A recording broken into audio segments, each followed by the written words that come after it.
Hello, everyone. Welcome back to Hold On Survival Stories. I'm your host, and how are you all doing today?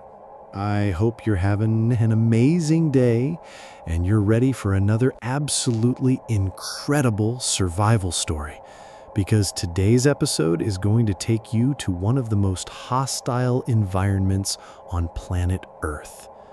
Before we dive in, I want to give a huge thank you to everyone who's been supporting our channel.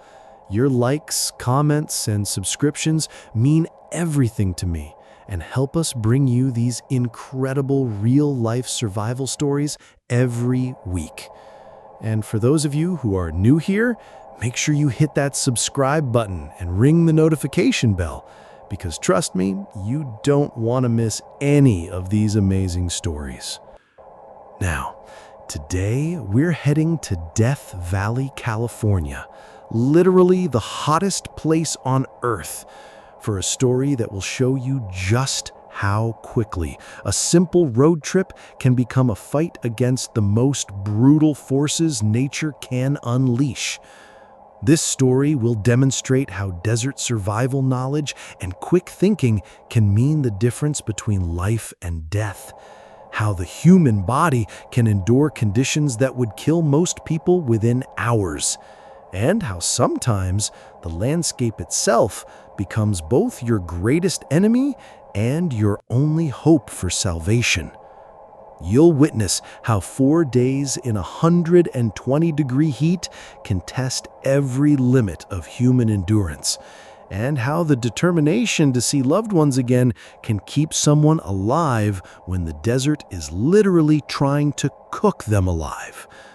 This is the story of 26-year-old Jessica Martinez, a photography student who became stranded in the remote backcountry of Death Valley when her car broke down, and how her resourcefulness and unbreakable will to survive turned 4 days in hell on Earth into an incredible testament to human resilience.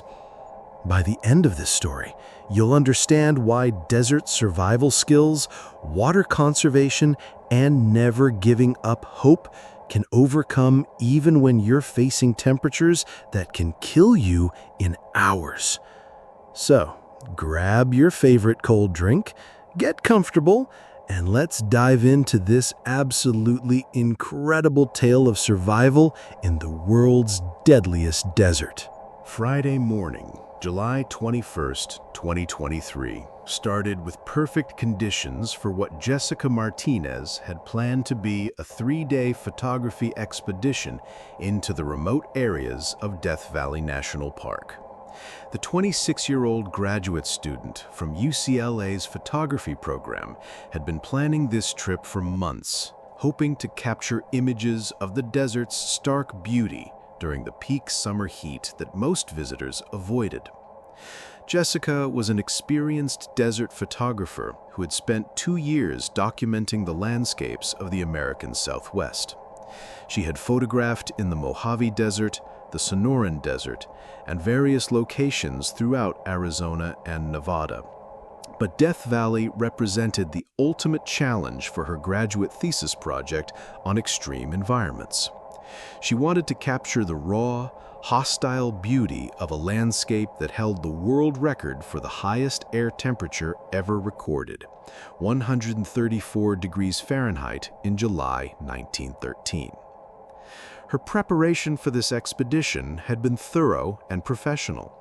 Jessica's Honda CR-V was equipped with extra cooling capacity, emergency repair tools, and a full-size spare tire rated for desert conditions. She carried comprehensive emergency supplies, including a first aid kit, emergency shelter, signaling devices, and what she considered adequate water supplies, 6 gallons in various containers, calculated to last for her planned 3-day trip with a safety margin. Jessica's photography equipment was extensive but carefully chosen for desert conditions. Digital cameras with weather sealing, extra batteries, solar charging equipment, and protective cases designed to withstand extreme temperatures. Her personal gear included desert-appropriate clothing, a wide-brimmed hat, high SPF sunscreen, and sunglasses rated for extreme conditions. Most importantly, Jessica had filed a detailed trip plan with her advisor, Professor David Chen, and her roommate, Maya Patel. The plan included her intended route through Death Valley's backcountry roads, her planned camping locations, and her expected return date of Monday, July 24th. If she failed to check in by Tuesday morning, both Professor Chen and Maya had instructions to contact Death Valley National Park rangers. What Jessica didn't fully appreciate was that Death Valley in late July was experiencing a heat dome, a high-pressure weather system that was trapping superheated air over the region and pushing temperatures to levels that hadn't been seen in over a decade. The National Weather Service had issued excessive heat warnings, but Jessica was confident in her preparation and determined to capture images that would be impossible to obtain during cooler months. At 6 a.m., Jessica drove through the entrance to Death Valley National Park, already feeling the heat despite the early hour. Her car's thermometer showed an outside temperature of 89 degrees Fahrenheit at sunrise, a temperature that would climb relentlessly throughout the day to levels that would test her survival skills in ways she had never imagined. Jessica's first destination was a remote location called Racetrack Playa, famous for its mysterious sailing stones, large rocks that appeared to move across the desert floor, leaving trails behind them.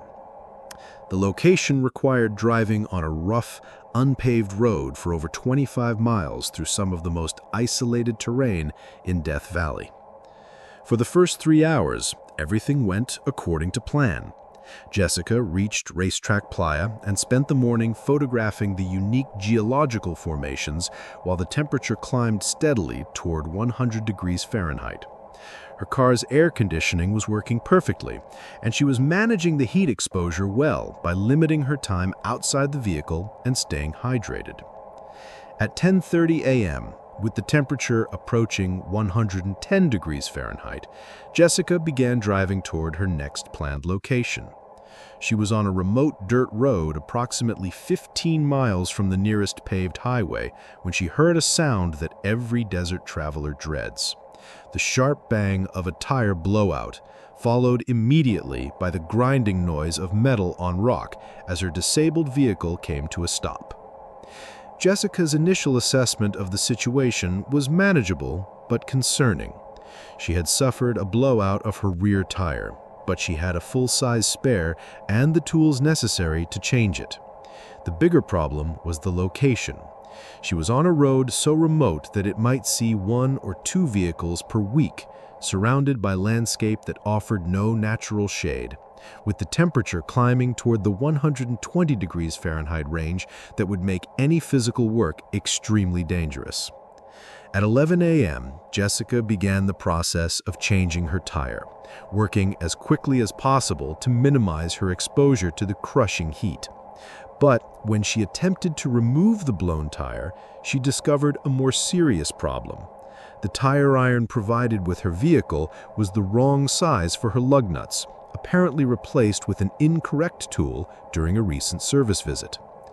Jessica was stranded 15 miles from the nearest paved road, with no way to change her tire, in a location where the temperature was climbing toward levels that could kill her within hours. By 11:30 a.m. on July 21st, Jessica Martinez faced a situation that was rapidly evolving from inconvenient to life-threatening.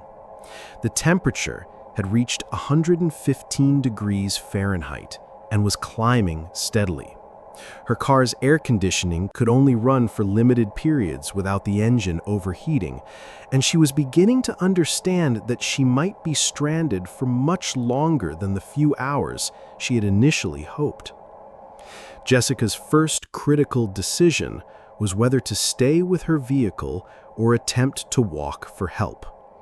Her wilderness survival training told her that staying with the vehicle was usually the correct choice.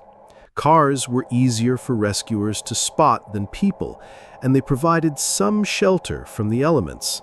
But her vehicle was disabled, off the main road system, and in a location where rescue might not arrive for days. The temperature inside Jessica's car, even with the windows open and sun visors deployed, was approaching 130 degrees Fahrenheit. Outside, the air temperature had reached 118 degrees Fahrenheit, with ground temperatures exceeding 140 degrees Fahrenheit. Hot enough to cause second-degree burns to exposed skin within minutes. Jessica realized that staying in or near her car during the peak heat hours would be impossible. At noon, Jessica made her first crucial survival decision.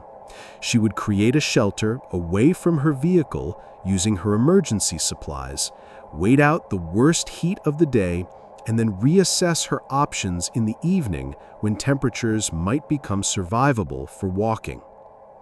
Using her photography equipment's carrying cases, emergency tarp, and spare clothing, Jessica constructed a basic shade shelter approximately 50 feet from her car, positioning it to take advantage of the minimal shade provided by a small rock outcropping. The shelter reduced the ambient temperature by approximately 15 degrees, still dangerously hot, but survivable for short periods. Jessica's water situation was her most critical concern. She had started the day with 6 gallons of water, but the extreme heat was causing evaporation from her containers and dramatically increasing her body's water needs. In 115 degrees Fahrenheit heat, the human body can lose over a gallon of water per hour through sweating, and Jessica was already feeling the early signs of heat exhaustion, intense thirst, mild nausea, and fatigue. At 1 p.m., with the temperature peaking at 121 degrees Fahrenheit, Jessica experienced her first serious heat emergency. While adjusting her shelter, she became dizzy and nauseous, recognizing the symptoms of heat exhaustion that could quickly progress to life-threatening heat stroke. She immediately moved into her shelter, removed excess clothing, and began cooling her body using wet cloth and rationed water. The cooling process used nearly a quarter of her precious water supply, but it probably saved her life. Jessica realized that she was in a life-or-death situation, where every action needed to be calculated to maximize her chances of survival. She began implementing strict water rationing, small sips every 15 minutes, using the minimum amount necessary to maintain consciousness and prevent heat stroke. At 3 p.m., with the temperature peaking at 121 degrees Fahrenheit, Jessica attempted to use her cell phone to call for help, but she was in a dead zone with no signal coverage. Her phone's GPS was still functional, showing her exact location as 36.7281 degrees N, 117.5605 degrees W. Coordinates that would be crucial for rescue operations if she could somehow communicate them to the outside world. Jessica tried starting her car periodically to run the air conditioning and charge her phone, but the overheating engine could only operate for 10 to 15 minutes at a time before reaching dangerous temperatures. During these brief cooling periods, she attempted to send text messages and calls, hoping that her phone might catch a signal intermittently. At 4 p.m., Jessica made a discovery that provided both hope and additional challenges. She could see power lines approximately 2 miles to the east, following what appeared to be a maintenance road. The power lines represented a potential route to civilization, as they would eventually lead to substations or populated areas. But reaching them would require walking across open desert in temperatures that were still above 115 degrees Fahrenheit. Jessica spent the rest of Friday afternoon planning her survival strategy. She would wait until Saturday evening, when temperatures might drop into the survivable range, then attempt to walk toward the power lines. She calculated that she needed to conserve at least 2 gallons of water for the walk, which meant surviving the rest of Friday and all of Saturday on just 4 gallons, barely enough for survival in the extreme conditions she was facing. As the sun began to set on Friday evening, the temperature finally dropped below 110 degrees Fahrenheit for the first time in 8 hours. Jessica emerged from her shelter to assess her situation and prepare for what would be an even more challenging day ahead. She was already showing signs of heat stress and dehydration, and she had used more water than planned during her first day in the desert. Friday night brought little relief. Even after sunset, the temperature remained above 95 degrees Fahrenheit, making sleep nearly impossible. Jessica spent the night alternating between brief periods of rest and constant vigilance for any signs of approaching vehicles or rescue activity. By sunrise on Saturday, July 22nd, Jessica had consumed nearly 2 gallons of her water supply and was beginning to experience the cumulative effects of heat exposure and dehydration. But she was still alive, still thinking clearly, and still determined to survive what would be an even more brutal day in Death Valley's furnace. Saturday morning, July 22nd, brought no relief from the relentless heat that was slowly killing Jessica Martinez.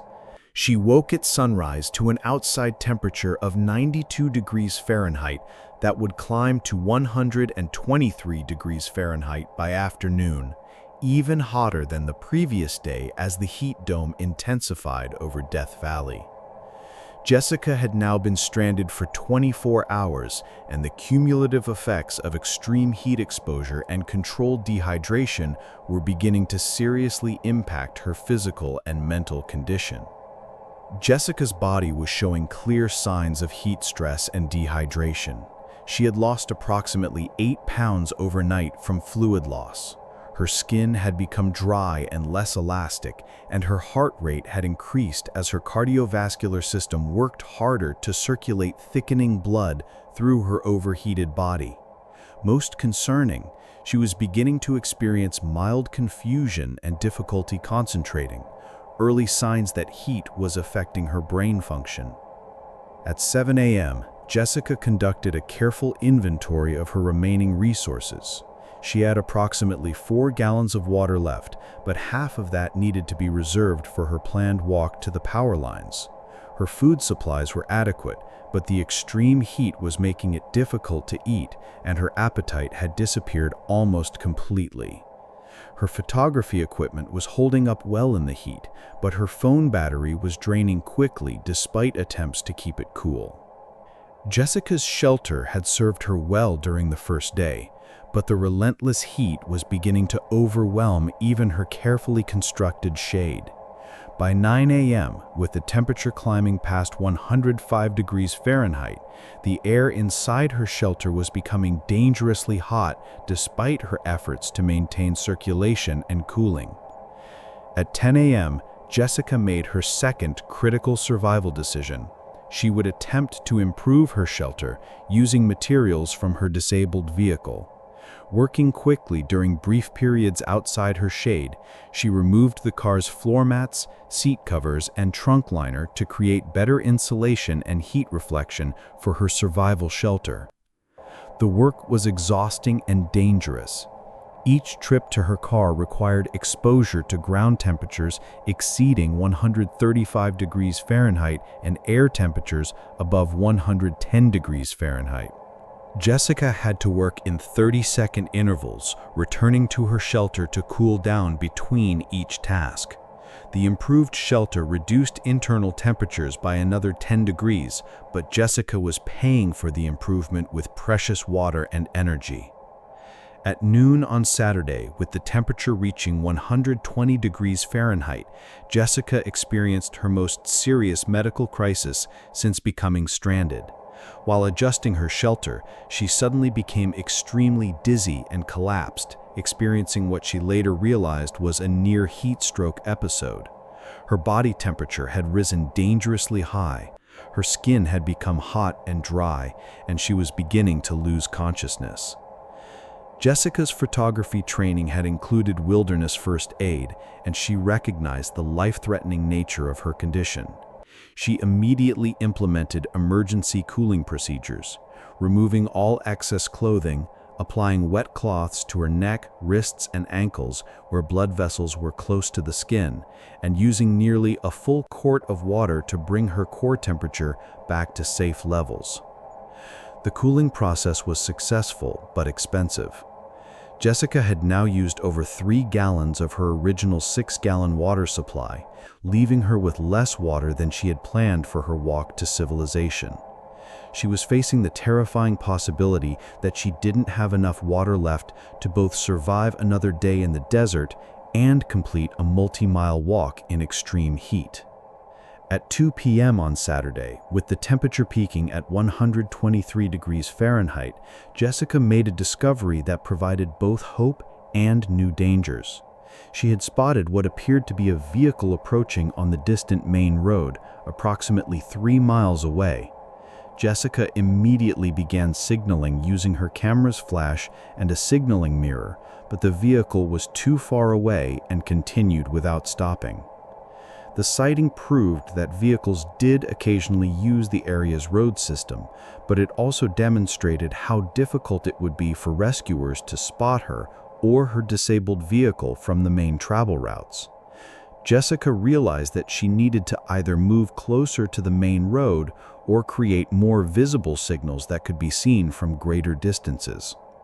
Jessica spent Saturday afternoon creating signal devices using reflective materials from her car and photography equipment.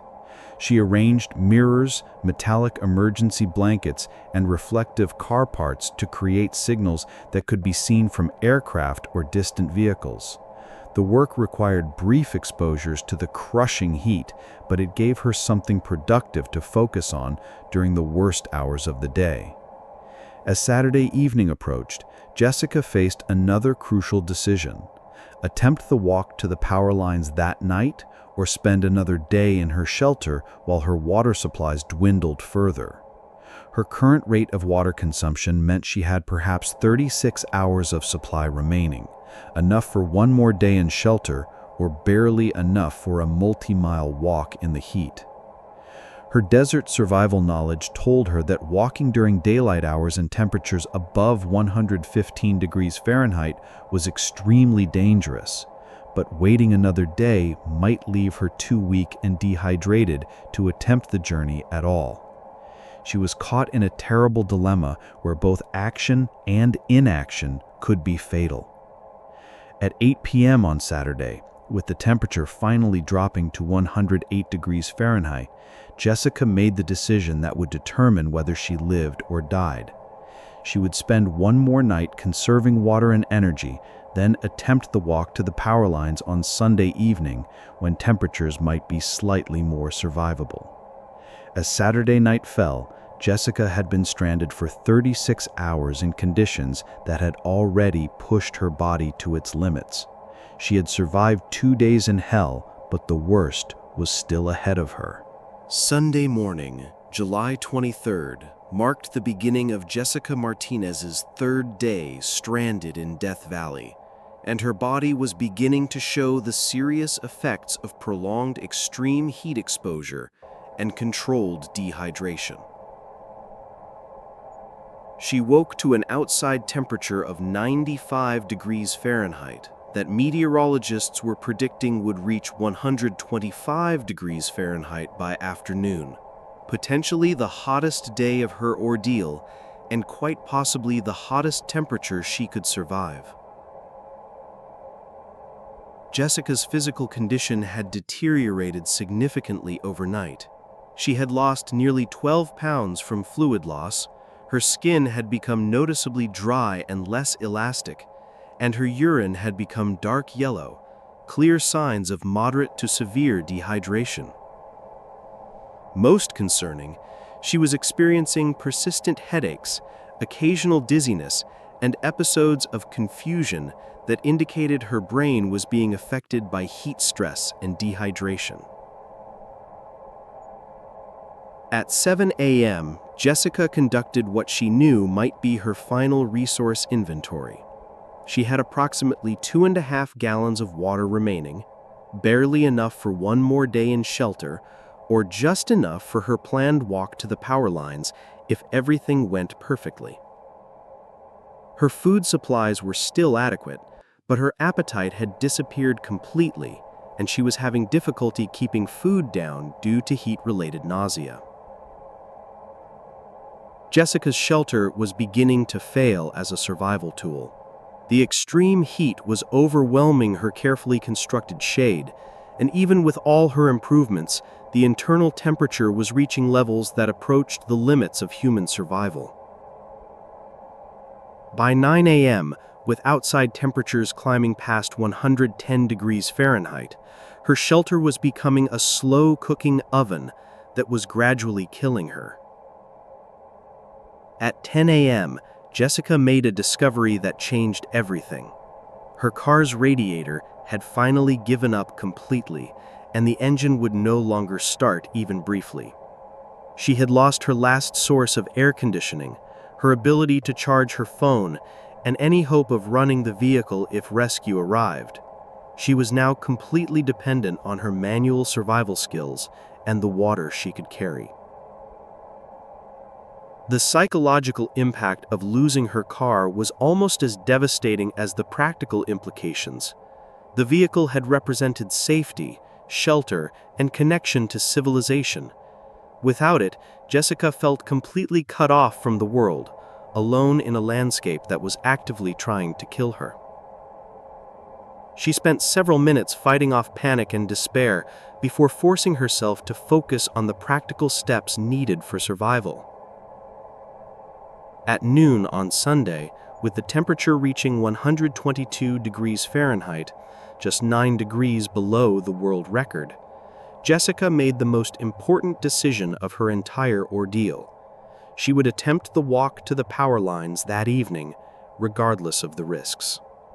Staying in her shelter for another day would certainly kill her, and waiting for rescue was no longer a viable option. Jessica spent Sunday afternoon preparing for what she knew would either be her salvation or her death march. She organized her remaining water into 3 containers that she could carry, 1 large container with most of her water, 1 smaller container for emergency use, and 1 water bottle that she could drink from during the walk. She calculated that she had just enough water for the multi-mile journey if she could maintain a steady pace and avoid heat emergencies. Jessica also prepared emergency signals and markers that she could leave along her route to help rescuers track her path if she collapsed during the walk. She used strips of bright-colored clothing, reflective materials, and written notes contained in waterproof bags. If she died during the attempt, at least rescuers might be able to find her body and understand what had happened.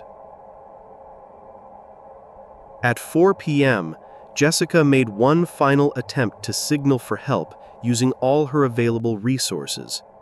She arranged reflective materials to create the largest possible signal visible from aircraft, used her camera flash in patterns that might attract attention, and even tried burning materials to create smoke. But the vast desert landscape swallowed her signals, and no rescue appeared on the horizon. As Sunday evening approached, Jessica faced the terrifying reality that she was about to attempt a multi-mile walk across Death Valley in conditions that could kill her within hours. Her body was already severely stressed from 3 days of extreme heat exposure, her water supplies were barely adequate for the journey, and she would be walking through terrain where a single mistake could be fatal. At 6 p.m., with the temperature finally dropping to 115 degrees Fahrenheit, Jessica shouldered her pack containing her remaining water and emergency supplies. She took one last look at her disabled car and the shelter that had kept her alive for 3 days, knowing that she would either reach civilization or die trying.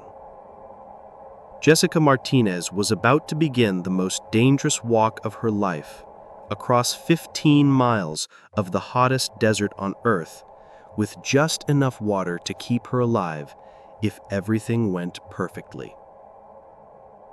At 7 p.m. on Sunday, July 23rd, with the temperature at 112 degrees Fahrenheit and dropping slowly, Jessica Martinez began walking east toward the power lines that represented her only hope of survival. She carried 20 pounds of water and emergency supplies, and ahead of her lay approximately 15 miles of the most hostile terrain on planet Earth, Death Valley in the grip of a record-breaking heat wave. Jessica's plan was based on desert survival principles she had learned during her photography expeditions: walk during the coolest possible hours, maintain a steady but sustainable pace, conserve water while staying adequately hydrated, and stop immediately if she experienced any signs of heat stroke. She calculated that she needed to cover at least 10 miles before sunrise to reach an area where rescue was more likely. The first hour of walking was deceptively manageable. The temperature had dropped to 108 degrees Fahrenheit, and Jessica felt strong after 3 days of rest in her shelter. She maintained a pace of approximately 2 miles per hour across the rough desert terrain, navigating by the power lines that were clearly visible against the evening sky. Her water consumption was moderate, and she felt optimistic about her chances of reaching safety. At 8:30 p.m., Jessica reached the power lines she had been aiming for since Friday afternoon. The massive transmission towers stretched into the distance both north and south, and a maintenance road ran alongside them, exactly what she had hoped to find. Jessica could see that the road was occasionally used by vehicles, and following it would eventually lead her to substations, maintenance facilities, or populated areas. But Jessica also discovered that her journey was just beginning. The power lines stretched for many miles in both directions, and she had no way of knowing which direction would lead her to help more quickly. She chose to follow the lines south, based on her general sense that this direction led toward the more populated areas of Southern California. At 10 p.m., with the temperature down to 102 degrees Fahrenheit, Jessica had covered approximately 6 miles and was beginning to feel the cumulative effects of her multi-day ordeal. Her legs were shaking from fatigue, her breathing was labored despite the relatively cooler temperature, and she was experiencing mild confusion that made navigation more difficult. The weight of her water pack was becoming increasingly burdensome as her strength diminished. Jessica made her first critical decision of the walk. She would cache half of her remaining water at a marked location, reducing the weight she had to carry while creating a supply she could return to if necessary. She used GPS coordinates and visible landmarks to mark the cache location, then continued with a lighter pack, but less margin for error. At midnight, marking the beginning of Monday, July 24th, Jessica had covered approximately 9 miles, but was experiencing serious physical problems. The cool night air had helped, but her body was still overheated from 3 days of extreme heat exposure. She was sweating heavily, despite the relatively cooler temperature, indicating that her body's heat regulation system was failing. Most concerning, Jessica was beginning to experience hallucinations, a dangerous sign that dehydration and heat stress were affecting her brain function. She saw lights in the distance that disappeared when she approached. heard sounds of vehicles that didn't exist, and occasionally became confused about her location and direction.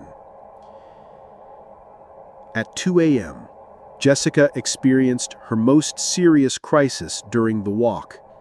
While crossing a section of loose sand and rocks, she twisted her ankle badly enough to cause significant pain and swelling. The injury made walking much more difficult and slowed her pace to less than 1 mile per hour.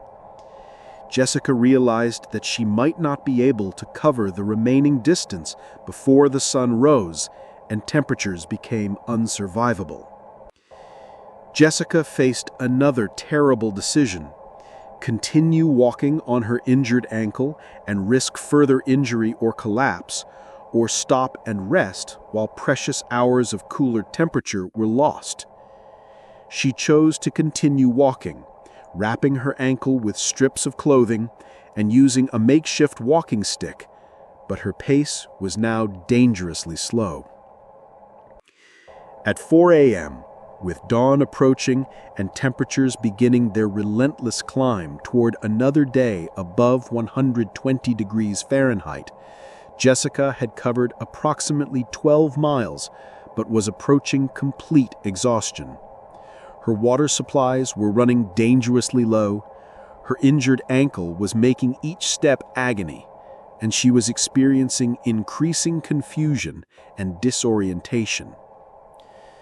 Jessica could see that the power lines continued for many more miles ahead of her, with no signs of civilization visible in the growing light.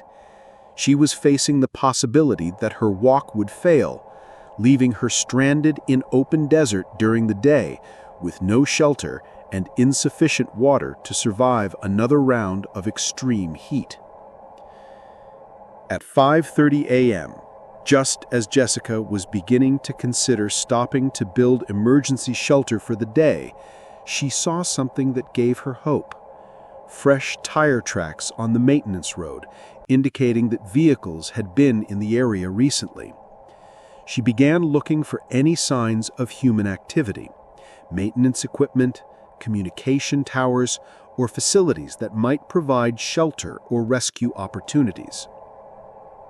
At 6 a.m., with the sun rising and temperatures beginning their relentless climb toward another day above 120 degrees Fahrenheit, Jessica Martinez faced a choice that would determine whether her 4-day fight for survival would end in rescue or death.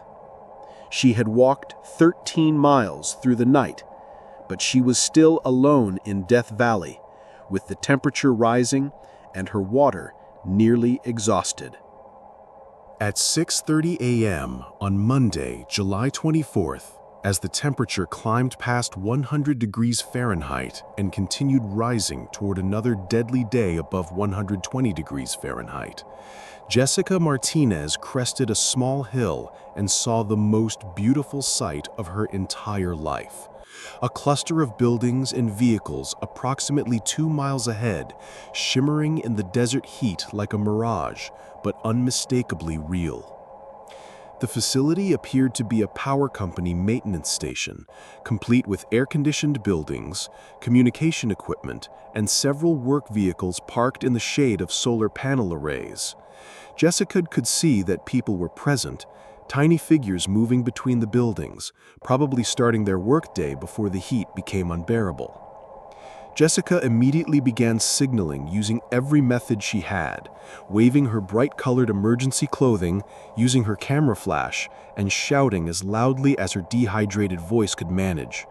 But the distance was still too great, and the maintenance workers appeared focused on their tasks rather than watching for distressed hikers. At 7 a.m., Jessica made the decision to use the last of her energy reserves for a final push toward the facility. She had walked over 13 miles through the night. Her ankle was severely injured, and she was experiencing serious symptoms of heat exhaustion and dehydration. But she was close enough to safety that she could see her rescuers, and she refused to give up when salvation was within reach. The final 2 miles were the most difficult of Jessica's entire ordeal. Her injured ankle made every step painful.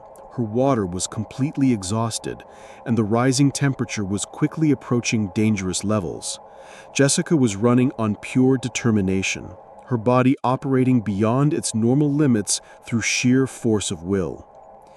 At 7:45 a.m., Jessica collapsed approximately 300 yards from the maintenance facility, unable to walk any further. But her collapse occurred close enough to the buildings that maintenance worker Carlos Rodriguez spotted her while performing morning equipment checks. Rodriguez immediately recognized that Jessica was in severe distress and radioed for emergency medical assistance while running toward her with water and first aid supplies. "Ma'am, can you hear me? I'm Carlos. I work here. You're safe now," Rodriguez said as he knelt beside Jessica, who was conscious but severely dehydrated and suffering from heat exhaustion and dehydration. "We're going to get you cooled down and get help on the way." The facility had air conditioning, clean water, and communication equipment that Rodriguez immediately used to call for emergency medical evacuation. Within minutes, Jessica was moved into the air-conditioned building where facility manager Maria Santos began cooling her down and assessing her condition, while paramedics were dispatched from the nearest hospital. "How long have you been out there?" Santos asked, as she helped Jessica drink small sips of cool water and applied wet cloths to help lower her body temperature. "4 days," Jessica managed to whisper, her voice hoarse from dehydration and heat exposure. "Car broke down. Been walking all night." Santos was amazed by Jessica's condition considering her 4-day ordeal in record-breaking heat. "You're incredibly lucky to be alive," she told Jessica. "The temperatures out there have been hitting 125 degrees. Most people wouldn't survive more than a few hours." The emergency medical helicopter arrived at 8:30 a.m., landing at the maintenance facility's helipad that was normally used for power company operations. Paramedic Jennifer Walsh was stunned by Jessica's survival story as she began immediate treatment for severe dehydration and heat exhaustion. "Jessica, I'm Jennifer. I'm a flight paramedic. You've been through an incredible ordeal, but you're going to be okay," Walsh said, as she started an IV to begin aggressive fluid replacement. "Your vital signs are surprisingly stable considering what you've been through." During the helicopter flight to Loma Linda University Medical Center, Jessica remained conscious and was able to provide details about her ordeal that amazed the medical crew. She had lost 18 pounds during her 4 days in Death Valley. Her core body temperature was elevated but not dangerously high, and she was showing signs of moderate to severe dehydration but had avoided heat stroke. Dr. Michael Chen, the emergency physician who treated Jessica at Loma Linda, later described her survival as medically remarkable. Jessica was suffering from severe dehydration that required intensive IV fluid replacement, mild kidney stress from heat exposure, and various minor injuries from her desert ordeal, but she had avoided the serious complications that often kill people in similar situations. Jessica's photography background and desert experience probably saved her life, Dr. Chen explained to reporters. She understood the importance of shade, water conservation, and avoiding the worst heat of the day. Her decision to walk at night rather than during daylight hours was crucial to her survival. Recovery took Jessica 5 days in the hospital as her body readjusted to normal hydration levels and she regained the weight and strength she had lost. The most difficult aspect of recovery was processing the psychological trauma of her experience and coming to terms with how close she had come to death in one of Earth's most hostile environments. 2 weeks later, Jessica returned to Los Angeles, where her survival story had made national news and inspired countless people interested in desert safety and survival techniques. Her photographs from Death Valley, taken during the expedition that nearly killed her, became part of a powerful exhibition about survival and the relationship between humans and extreme environments. Jessica's most important contribution came through her work with Death Valley National Park to improve safety education and emergency preparedness for desert visitors. Her detailed account of survival techniques at extreme temperatures became valuable training material for park rangers and search and rescue operations. "The 4 days I spent in Death Valley changed my perspective on everything," Jessica reflected during a desert safety seminar 6 months after her rescue. I learned that the human body and spirit are capable of enduring far more than we think possible. But I also learned that the desert demands absolute respect. Preparation and knowledge can save your life, but sometimes survival comes down to determination and the refusal to give up when everything seems hopeless. When asked what kept her going during the most difficult moments of her ordeal, Jessica's answer reflected both her artistic vision and her will to survive. I had promised my family and friends that I would come back safely with the photographs I had set out to capture. More than that, I refused to let the desert win. I had too much to live for to give up, no matter how impossible the situation seemed. Jessica never returned to Death Valley during the summer months, but she continued her desert photography with enhanced safety protocols and deeper appreciation for the power of extreme environments. She also became a volunteer with desert rescue organizations, using her survival experience to help educate others about the dangers and survival techniques necessary for desert travel. Those 4 days in hell taught me that survival is often about making good decisions under pressure and never accepting defeat, she said during a television interview on the first anniversary of her rescue. The desert will test every limit you have, but if you respect it, prepare properly, and never give up hope, you can survive even the most impossible situations. This story, like all the stories we share on Hold On Survival Stories, demonstrates that survival in Earth's most extreme environments requires the perfect combination of preparation, knowledge, and an unbreakable determination to live.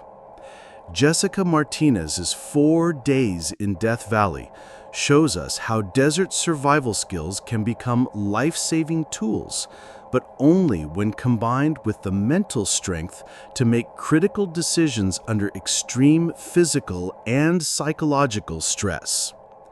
The heroes of this story include not just Jessica herself, but the maintenance workers who provided immediate life-saving assistance, the medical teams who treated her severe dehydration and heat exposure, and the search and rescue coordinators who were prepared to mount a massive operation to find her. Most importantly, this story shows us the power of preparation and the importance of understanding the environments we choose to explore. Jessica's story teaches us that survival knowledge and emergency preparation are valuable tools, but they're only effective when combined with sound judgment, careful resource management, and the absolute refusal to give up when faced with conditions that seem unsurvivable. Her photography experience helped her understand desert conditions and survival techniques, but it was her determination to see her loved ones again that carried her through the psychological challenges of 4 days in hell on Earth. Most importantly, Jessica's story shows us that even in the most hostile places on our planet, even when we're completely alone and facing conditions that can kill us in hours, there's always reason to hold on. There are always people who will help us if we can reach them. Always survival techniques that can keep us alive just long enough, and always hope for rescue if we can just survive 1 more hour, 1 more day. But before we go, I want to ask you some critical questions. Have you ever been in extreme weather conditions that tested your limits and taught you about your own capabilities? If you were stranded in 120 degrees heat with limited water, what strategies would you use to survive? And here's an important one for anyone who travels in desert regions. Do you have the knowledge, equipment, and emergency preparations needed to survive if your next desert trip goes wrong? Let me know your thoughts in the comments below. Share your own stories of extreme heat survival, desert travel experiences, or emergency preparedness strategies that have kept you safe during outdoor adventures. Your knowledge might help someone else who finds themselves in their own desert survival situation, where every decision can mean the difference between life and death. If this story inspired you or taught you something about the importance of desert safety and emergency preparedness, please give it a thumbs up and subscribe if you haven't already. Your support helps us bring you more incredible survival stories every week and helps honor the courage of people like Jessica, who show us what the human spirit can accomplish when faced with nature's most extreme challenges. Thank you for listening to Hold On, Survival Stories. Stay safe, stay prepared, and remember, you're stronger than you know. And sometimes survival is just about holding on long enough for help to arrive.